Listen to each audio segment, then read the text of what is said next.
लाडकी बहिणींना लाडकी बहिणींना सप्टेंबर महिन्याचा हप्ता 15वा हप्ता कोणत्या लाडकी बहिणींना अजून बाकी आहे पटपट कमेंट बॉक्समध्ये सांगायचंय। कारण की बघा लाडकी बहिणींनो 3 दिवस या ठिकाणी वाटप होणार असं लाडकी बहिणींनी सांगितलं होतं। सरकारचा मोठा आदेश या ठिकाणी झाला होता आणि बऱ्याच लाडकी बहिणींना पैसे भेटलेले आहेत। आता बघा ज्या लाडकी बहिणींना अजून पैसे भेटले नाहीयेत, ज्या लाडकी बहिणी अजून अपात्र आहेत, अशा लाडकी बहिणींना अजून पैसे भेटले नसेल काळजी करू नका। लाडकी बहिणींनो त्याच्यासाठी पण एक महत्त्वाची बातमी समोर आली। तर कोणत्या लाडकी बहिणीला पैसे आलेत त्यांनी आपलं नाव सांगायचं, जिल्हा सांगायचंय आणि तुम्हाला आज तर पैसे काय आले नाहीत, काल परवा 13 14 म्हणजे कधी पैसे जमा झाले पटपट सांगायचं आहे। आणि ज्या लाडकी बहिणीला पैसे जमा झाले त्यांनी आपलं नाव सांगायचंय, जिल्हा सांगायचंय आणि तुमच्या घरामध्ये किती लाडक्या बहिणी आहेत कमेंट बॉक्स मध्ये सांगायचंय। कारण की एक महत्त्वाची बातमी समोर आली आहे, न्यूज मध्ये तुम्हाला मी डायरेक्ट दाखवणार आहे। आणि ई-केवायसी बाबत बघा बऱ्याच लाडक्या बहिणी विचारत असतात की सर तुम्ही या ठिकाणी मंत्री साहेबांना भेटतात, अधिकाऱ्यांना भेटतात, आमदार खासदार साहेबांना भेटतात, त्यांच्या पीएनं कॉल करतात, त्याचा काही फायदा होतो का?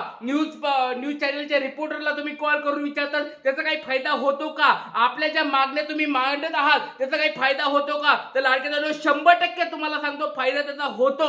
आपण ज्या या ठिकाणी मागण्या करत आहोत, आपण ज्या मागणीचे पत्र या ठिकाणी देत आहोत त्यांचे फायदे तुम्हाला मी आता लाडकी बहिणींनो दाखवणार आहे। वेगवेगळ्या मंत्री साहेबांनी, आमदार खासदार साहेबांनी या ठिकाणी काय बोलले तुम्ही या ठिकाणी स्वतः ऐकायचं आहे। कारण व्हिडिओ काळजीपूर्वक बघा लाडकी बहिणींनो, तुमच्यासाठी एक महत्त्वाचा हा व्हिडिओ असणार आहे। तर सरकारचा पण आदेश काय आला ते सगळ्या गोष्टी मी तुम्हाला दाखवणार आहे। चला पुढची महत्त्वाची बातमी आपण बघूयात। लाडकी बहीण योजनेतील ई-केवायसीतील अटींचा गोंधळ झाला। ई-केवायसी करताना आता वडील किंवा नवऱ्याची कागदपत्र लागणार आहे। पती वडील हयात नसल्यास कुणाचं आधार कार्ड जोडणार असा सवाल उपस्थित केला जातोय। लाडक्या बहिणींनो हा सगळ्यांना माहिती आहे की आपण हा प्रश्न जवळजवळ 1 महिन्यापासून या ठिकाणी मांडत आहोत। म्हणजे ज्यावेळेस ई-केवायसी सुरू झाली तेव्हापासून हा प्रश्न मांडत आहोत। आपण सगळेजण मागणी करत आहोत की ज्या लाडक्या ताईंना या ठिकाणी पती नाहीयेत, ज्या लाडक्या ताईंना वडील नाहीयेत, यांनी कोणाचं आधार कार्ड नेमकं जोडायचं, कोणाचं आधार कार्ड जोडून त्यांचा ओटीपी मागवायचा। तर अशा स्वरूपाची एक मागणी आपण सगळ्यांनी मिळून केली होती। आणि बघा सरकारला आपण या ठिकाणी वेगवेगळ्या आमदार खासदार साहेबांना या ठिकाणी मागणीचे पत्र पण दिले होते। आणि त्याचा तुम्हाला बघा या ठिकाणी टीव्हीवर पण बातम्या यायला सुरुवात झालेली आहे, टीव्हीवर पण विचारणा सुरू झालेली आहे। कारण की बघा लाडक्या बहिणींनो आता हा प्रश्न फक्त आपल्या पुरता मर्यादित राहिलेला नाहीये, आता हा प्रश्न आता डायरेक्ट सगळीकडे आता पसरलेला आहे। कारण की आपण सुरुवात केली, आपण सगळ्यांनी सुरुवात सुरुवात करणं पण खूप गरजेचं लाडक्या बहिणींनो। आता आपण सुरुवात केली, आता बघा परिसर तुमच्या टीव्हीवर पण आलेत, आमदार खासदार साहेब पण काय बोलले ते तुम्ही आता व्यवस्थित ऐकायचं, सगळं दाखवतो तुम्हाला। पती हयात नसलेल्या महिलांची आता अडचण झाली, बहिणींवरील या संकटावर सरकार काय उपाय काढणार याकडेच आता लाडक्या बहिणींचं विशेष लक्ष लागलंय। कुठच्याही महिला भगिनींवर अन्याय होणार नाही ही सरकारची भूमिका राहील।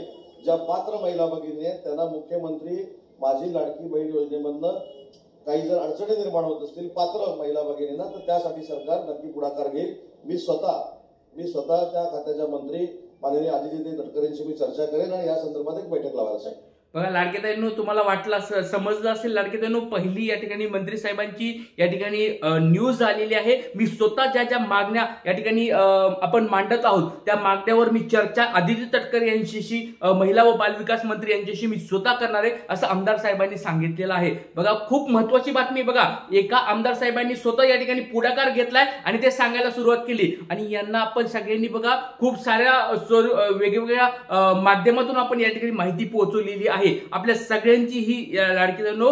पण त्याच्यामुळे एक गोष्ट सांगतो, ज्या लाडक्या ताईंना कुणाला वडील नसतील, पती नसतील, त्यांनी काळजी करू नका, त्यांना लवकरात लवकर आता सरकारची अपडेट येणार आहे। त्याच्यामुळे चुकीची ई-केवायसी करू नका, कोणाचे चुकीचे आधार कार्ड नंबर टाकू नका। जर तुम्ही असं चुकीचं टाकलं तर तुमचे लाडक्या बहिणीचे हप्ते पण बंद होणार आहेत आणि त्याचबरोबर तुम्हाला मागचे पण पैसे जर या ठिकाणी तुम्ही आढळलात काही ई-केवायसी घोटाळ्यामध्ये तर तुमचे मागचे पण पैसे परत घेतले जाऊ शकतात। त्याच्यामुळे सर्वांनी ई-केवायसी व्यवस्थित करायची आहे। आणि ज्यांचे ई-केवायसी चुकल्यात त्यांनी कमेंट बॉक्समध्ये आपलं नाव, जिल्हा सांगायचं। कारण की एडिटचा ऑप्शन पण आपल्याला मागणी करायची आहे, एडिटचा ऑप्शन पण सरकारने द्यायला पाहिजे। तुम्हाला काय वाटतं याच्यावर कमेंट बॉक्समध्ये सांगा। जेव्हा नवीन सरकार आलं होतं पहिल्या अधिवेशनामध्ये आम्ही बोललो होतो की आमचा अंदाज आहे की तुम्ही 24 ते 25 लाख महिलांची नावं हे लाडक्या बहीण योजनेतून काढचाल अशी भीती तिथे आम्ही व्यक्त केली होती। तेव्हा उत्तर देत असताना मंत्री महोदयांनी सांगितलं होतं अजिबात नाही, आम्ही कुठेही कोणाचं नाव कमी करणार नाही। पण आता जर आपण बघितलं तर 28 लाख महिलांचं नाव तिथे कमी करण्यात आलेलं आहे। तुम्ही म्हणता ते खरं आहे की अजून अटीतटी टाकून अजून एक 50-60 लाख महिलांचं नाव हे कमी करू शकतील. हे स्थानिक स्वराज्य संस्थेपुरतच ते थांबलेले आहेत. स्वतः ते योजना बंद करतील, नाहीतर कोणाला तरी कोर्टात पाठवून कोर्टाच्या माध्यमातून या योजनेला स्थगिती हे सरकार नक्कीच आणेल अशी भीती आता आम्हा सर्वांना त्या ठिकाणी वाटायला लागली. बघा, दुसऱ्या आमदार साहेबांचं पण तुम्ही रोहिदादा पवार यांचं पण ऐकलं आहे. त्यांनी पण स्पष्ट शब्दात सांगितलंय. बघा, आता निवडणूक आल्यात. एक महत्वाची गोष्ट सांगू का लाडक्या बहिणींनो, तुम्हाला सगळ्यांना एक लक्षात घ्या लाडक्या बहिणींनो, आपल्यासाठी एक संधी आलेली आहे. आता स्थानिक स्वराज्य संस्थाच्या निवडणुका लागणार आहेत आणि ह्या निवडणुका लागल्या की माहिती तुम्हाला सरकार काही ना काही आपल्याला भेट म्हणून देत असते किंवा काहीतरी मदत करत असते. तर तुम्हाला काय वाटतं लाडक्या बहिणींनो, या वेळेस या स्थानिक स्वराज्य संस्था म्हणजेच काय? आता रोहिदादा त्यांनी तेच सांगितलं. स्थानिक स्वराज्य संस्था म्हणजे काय असं तुम्हाला सोप्या भाषेत सांगतो. जिल्हा परिषद निवडणुका असतील, नगर परिषद निवडणुका असतील, महानगरपालिकेच्या निवडणुका असतील किंवा तुमच्या जिल्ह्यानुसारच्या पंचायत समितीच्या निवडणुका, ह्या ज्या छोट्या छोट्या निवडणुका असतात त्या निवडणुका आता लागणार आहेत. स्थानिक स्वराज्य संस्थेच्या निवडणुका लागणार आहेत आणि त्याच्यामुळेच या ठिकाणी सरकार पण या ठिकाणी ऍक्टिव्ह झालेलं आहे आणि हीच वेळ आहे लाडक्या बहिणींनो आपल्याला आपल्या मागण्या पूर्ण करायची. तुम्हाला काय वाटतं? बघा, आपण जर हातावर हात ठेवून जर बसलो, शांत बसलो, तर लाडक्या बहिणीला कोणीच या ठिकाणी कुणीच मदत करणार नाही. हे गोष्ट सांगतो. लाडक्या बहिणीसाठी या ठिकाणी आम्ही सगळे तुमच्यासाठी मदत करत आहोत. आता मी एकटा म्हणत नाहीये, बाकीचे भरपूर सारे युट्यूबर बांधव आहेत, त्यांना पण मी धन्यवाद व्यक्त करतो की त्यांनी सगळ्यांनी पुढे यायला पाहिजे आणि लाडक्या बहिणीसाठी काहीतरी करायला पाहिजे. आपल्या सासरकडचं पण आधार कार्ड घेऊन केवायसी करावं लागतं. नंतर माहेरच्या पण वडिलांच्याकडचं सुद्धा आधार कार्ड घेऊन केवायसी करावं लागतं. मला वाटतं हा प्रकार अतिशय चुकीचा आहे. खऱ्या अर्थानं सरकारला ही योजनाच बंद करायची का काय अशा प्रकारची वाटतं शक्यता अशा वर्तनातून दिसते. आता एका ठिकाणचं जी जिथं आहे तिथलं केवायसी आता आपण मान्य केलं पाहिजे. कोणती मुलगी लग्न झालेली आता त्या घरची आहे, तेव्हा त्या घरचे नियम तिला लागले पाहिजे. तिच्या मायाचे नियम तिला लागण्याचं काही कारणच नाही. आपण सरकार अशा पद्धतीनं या योजनेला कट मारण्यासाठी, कमी होण्यासाठी संख्या वाटतं असे वेगवेगळे प्रकार करते. तर लाडक्या बहिणींनो, सगळ्यांनी बघितलं असेल की वेगवेगळ्या मंत्री साहेबांनी, आमदार साहेबांनी, खासदार साहेबांनी एकच मत त्यांचं मांडलेलं आहे की बाबा वेगवेगळ्या कारणानुसार ई-केवायसी कारण असेल किंवा वेगवेगळ्या कारणानुसार काय होत आहे, लाडक्या बहिणीला कमी केलं जात आहे किंवा त्यांना कमी करून या ठिकाणी त्यांचा लाभ बंद केला जाणार आहे. तर बघा, अजून एक महत्वाची गोष्ट लाडक्या बहिणींनो, आता ह्या बाकीच्या गोष्टी आपल्याला माहिती आहे सगळ्यांना. तर 12वा, 13वा आणि 14वा हप्ता भेटलेला नाही. आपली पहिली मागणी लाडक्या बहिणींनो, एक गोष्ट लक्षात ठेवा. आता तुमच्यासाठी बघा, मी 2 महिन्यापासून झटत होतो, त्याला बऱ्याच लाडक्या बहिणींना त्याचा फायदा झालेला आहे. आता परत एकदा आपल्याला उठावं लागेल.